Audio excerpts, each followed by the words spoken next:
Bonjour, donc Laurent Lévesque de Lorient Agglomération. Donc j'ai en charge à l'Aglo toute la partie énergétique, y compris le développement des ENR. Et puis sur le sujet d'aujourd'hui, je m'occupe de la partie production, distribution hydrogène de notre écosystème. Donc, et je vais faire un zoom sur le volet maritime de notre écosystème. Alors on a eu, et j'excuse d'ailleurs Bruno Paris, mon vice-président de la transition écologique, qui devait intervenir mais qui n'a pas pu se rendre disponible. Mais on a eu en fait, nous, lors de l'arrivée du dernier exécutif, une commande politique. Alors d'une part sur nos usages à Lorient Agglomération, donc sur la partie transport public, donc avec une demande de décarboner nos mobilités. Donc Lorient Agglomération est propriétaire d'une centaine de bus et puis de 5 navires Transrad. Et donc la commande, c'était plus de diesel, donc plus de commande de diesel dans les années qui viennent, quoi. Et puis après est venue là-dessus effectivement la question de l'hydrogène, puisqu'il y a eu des études de préfiguration qui ont été réalisées, donc financées par la région d'ailleurs, dans le cadre de la première phase de l'appel à projet boucle locale hydrogène. Et puis en partenariat avec Morbihan Énergie, je crois que je les ai vus tout à l'heure. Et qui ont permis, sur le volet hydrogène en particulier, de regarder à l'échelle de l'agglomération quels étaient les potentiels usages, les potentiels utilisateurs, est-ce qu'il y avait des industriels, est-ce qu'il y avait éventuellement d'autres acteurs intéressés par les mobilités hydrogène. Et puis l'autre commande politique, finalement, au-delà des usages propres à décarboner sur notre périmètre Lorient Agglomération, c'était de développer un écosystème complet qui allait au-delà effectivement de nos propres usages, donc de la production d'hydrogène vert, de sa distribution. Ça a été évoqué tout à l'heure sur la brique R&D aussi, donc on a un technocampus, il y a des recherches en particulier sur les réservoirs dans le cadre de développement industriel, et puis la formation, ça a dû être dit, mais effectivement un cycle ingénieur aussi à l'NCBS et un parcours à la licence pro aussi spécifiquement orienté vers l'hydrogène, quoi. Donc cette étude de préfiguration, elle a permis de voir que, et ça tombait bien finalement, puisque c'était aussi la commande politique, que si nous, Lorient Agglomération, on n'y allait pas avec nos usages, on aurait du mal à embarquer effectivement, au moins dans l'immédiat, d'autres utilisateurs d'hydrogène, même si on en a trouvé quand même dans le cadre de l'étude de préfiguration quelques-uns.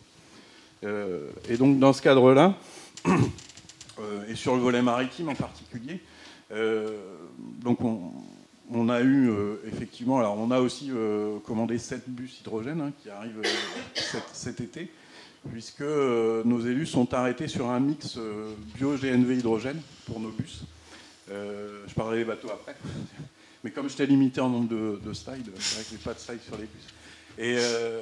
Mais c'est une partie quand même importante de l'écosystème, donc des bus hydrogène, donc un mix pour l'instant qui est prévu à 80% bio-GNV, 20% hydrogène, donc ça nous fait une vingtaine de bus hydrogène à terme. Donc les 7 premiers ont été commandés. Une station sera construite sur le dépôt de bus prochainement pour les alimenter. Et également, donc, pour nos bateaux, en particulier une commande d'un bateau, donc un marché.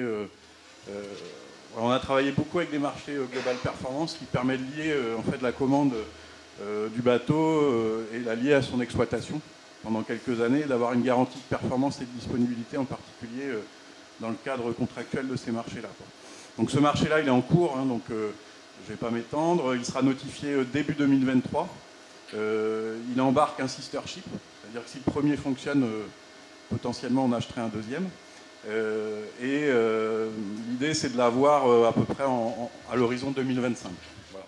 Et puis après, la mutation de nos autres bateaux, alors avec le sister ship et puis éventuellement avec d'autres marchés à venir également sur le volet maritime. Et puis pour alimenter ces bateaux-là, donc dans le cadre de l'étude de préfiguration, on avait essayé d'identifier où on pouvait mettre une station maritime, puisque c'est vrai que le foncier portuaire est bien adressé déjà par des activités pêche ou navale ou militaire à Lorient. Donc on a trouvé à atterrir finalement, alors vous ne le voyez pas trop là, parce que c'est rive gauche du Scorff, donc c'est côté Lanester, donc sur une zone exploitée, donc foncier régional et exploitation Seine-Quai-Romand, donc port de pêche, et donc où on va venir installer notre station maritime. Donc elle a été commandée, elle a été commandée en même temps que la station pour les bus. Donc Lorient Agglomération est maître d'ouvrage des 2 stations, dans le cadre d'un marché Global Performance également, donc qui lie la construction de la station, son exploitation et la livraison d'hydrogène vert pendant 10 ans.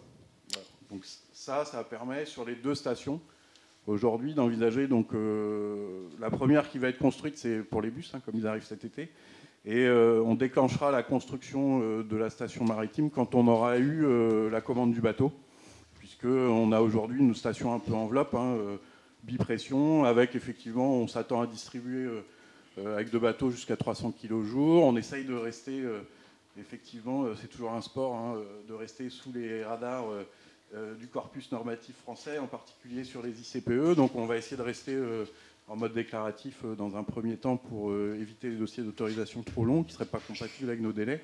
Et cette station maritime, contrairement à la station bus,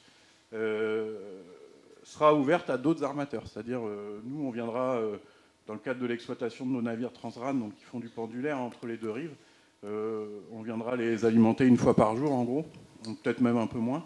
Donc tout le reste du temps, s'il y a d'autres bateaux hydrogène qui veulent venir s'avitailler sur la station, ça sera effectivement possible, quoi.